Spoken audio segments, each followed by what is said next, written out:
Genchi. Today ay mag-share ako sa inyo ng aking napamiling makeup para kung sakaling maganda. Pag try ko na siya, hindi magkaroon kayong idea, mapapabili din kayo. Mapapabudol pala eh. Bili ko tong mga makeup sa SM Department Store. Nakakatuwa lang kasi alam niyo, na-avail ko siya ng parang naging free na lang din siya kasi nga may sale.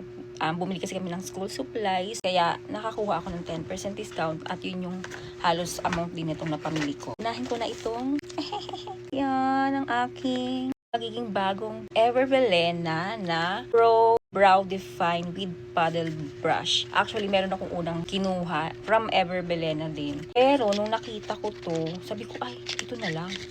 Kasi, ang nagustuhan ko dito, ito oh. Yung paddle niya, itong nagustuhan ko dito, kaya ito yung kinuha ko. Since konti lang naman diferensya, kasi naka-sale to ngayon. Diba? Igaganon-ganon mo lang siya, oh. O, diba? Para mas maganda yung finish ng kilay natin kapag aayusin ko yung kilay ko. O, diba? At least, hindi ko na kailangan bumili ng panibago beauty tools para lang sa brows ko. Tingnan natin kung gaano siya kahaba. Sana hindi maputol. Ay, may kli lang pala, no?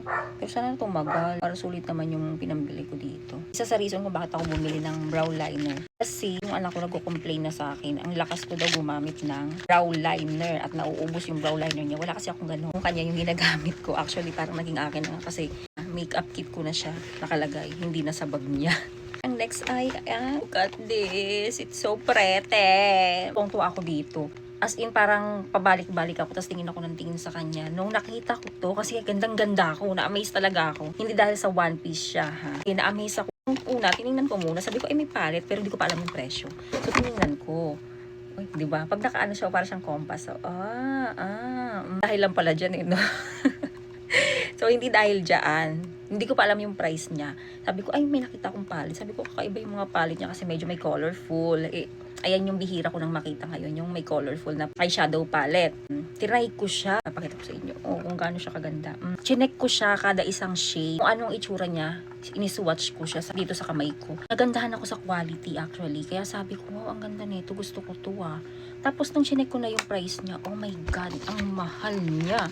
From ano nga pala to, yung palette na to, from Careline. Hindi ako sanay sa Careline na ganito kaganda yung mga item nila. Actually, maganda naman din yung Careline. Ang ibig ko sabihin, yung parang meron silang mga item na sobrang mahal. Kaya nung nakita ko to, Careline, ang mahal naman. Pero may collaboration kasi siguro sila from One Piece. Limited edition siguro to. Nakita nyo?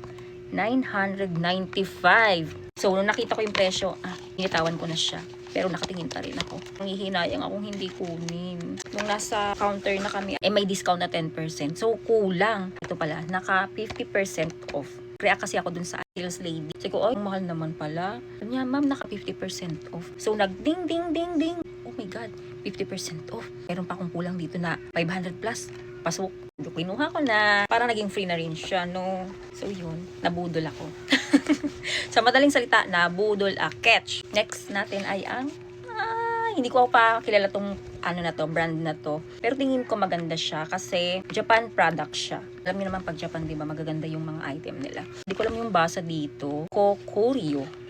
Sana naman this time, maganda yung nakuha ko at napili kong brand. Actually, hindi ko dapat ito mabibili. Umalik ako sa Ever Belena para maghanap ng setting spray. Kaso, ang natanungan kong sales lady, akala ko nung una, gre-relieve siguro siya, naka-break time na yung kaninang kausap ko. Eh, nung na-realize ko na hindi pala siya sa Ever Belena, punta kami dun sa ibang stand. Ko, okay, hindi siya dun sa Ever Belena.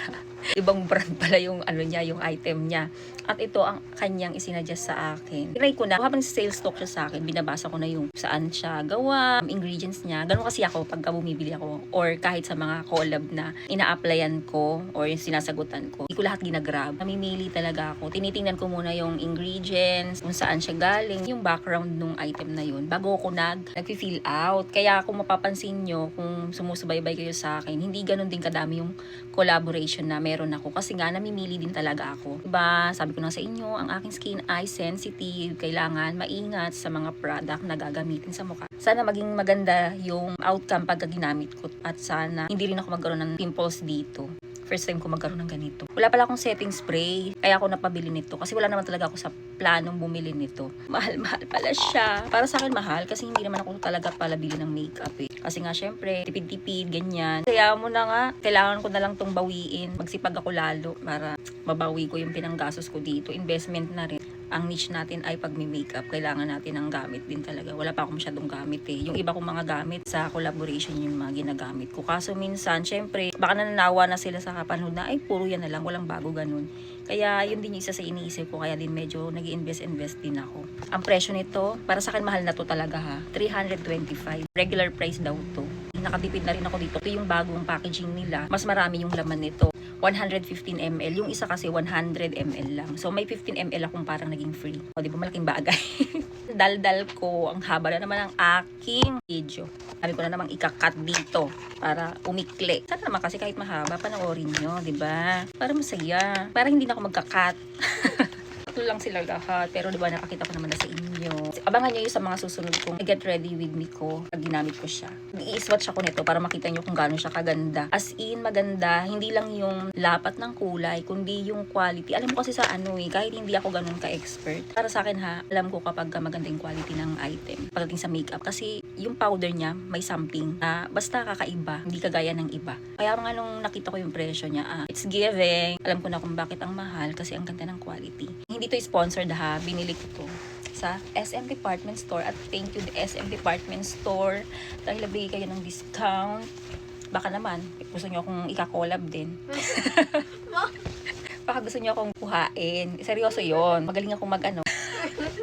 I'll do my best, promise. Job application na ba yan? Oo, job application na to.